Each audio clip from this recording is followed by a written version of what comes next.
ಈತನ ಹೆಸರು ನರಸಿಂಹಮೂರ್ತಿ ಅಂತ. ಇನ್ನು ಈಗ ತಾನೇ 45 ವರ್ಷ ವಯಸ್ಸು. ಚಿಕ್ಕಬಳ್ಳಾಪುರ ತಾಲೂಕಿನ ತೌಡನಹಳ್ಳಿ ಗ್ರಾಮದ ನಿವಾಸಿ. ಕುಟುಂಬದ ಮೂಲಗಳ ಪ್ರಕಾರ ನರಸಿಂಹಮೂರ್ತಿ ಕೆಲವರಿಂದ ಕೈ ಸಾಲ ಪಡೆದಿದ್ರಂತೆ. ಕಳೆದ ಕೆಲವು ದಿನಗಳಿಂದ ಸಾಲಗಾರರು ಹಣಕ್ಕಾಗಿ ನಿರಂತರವಾಗಿ ಕಿರುಕುಳ ನೀಡುತ್ತಿದ್ರಂತೆ.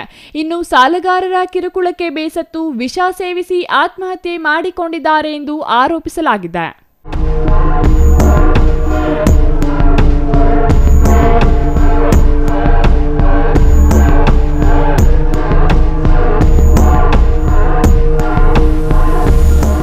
ಇನ್ನು ಮೃತ ವ್ಯಕ್ತಿಯ ಸ್ವಗ್ರಾಮದ ಸುತ್ತಮುತ್ತಲಿನ ಗ್ರಾಮಗಳ ರೈತರ ತೋಟಗಳಿಗೆ ಕೂಲಿ ಕೆಲಸ ಮಾಡಿಕೊಂಡು ಹೆಂಡತಿ ಮಗನನ್ನು ಚೆನ್ನಾಗಿ ನೋಡಿಕೊಂಡು ಜೀವನ ನಡೆಸುತ್ತಿದ್ರಂತೆ.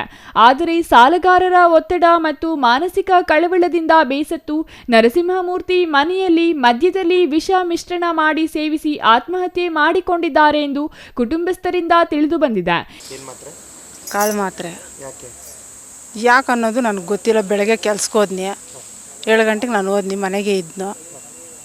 ಪೇಟೆಗೆ ಹೋಗಿ ಬರೋಷ್ಟೊತ್ಗೆ ನನ್ನ ಮಗನ ಬಂದವನೇ.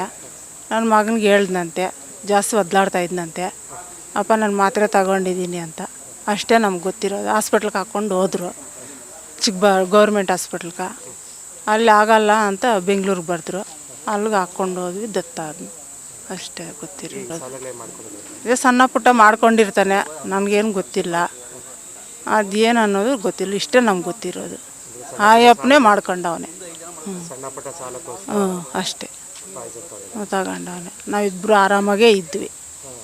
ಅಷ್ಟೇ, ಏನಿಲ್ಲ. ಅಷ್ಟೇ.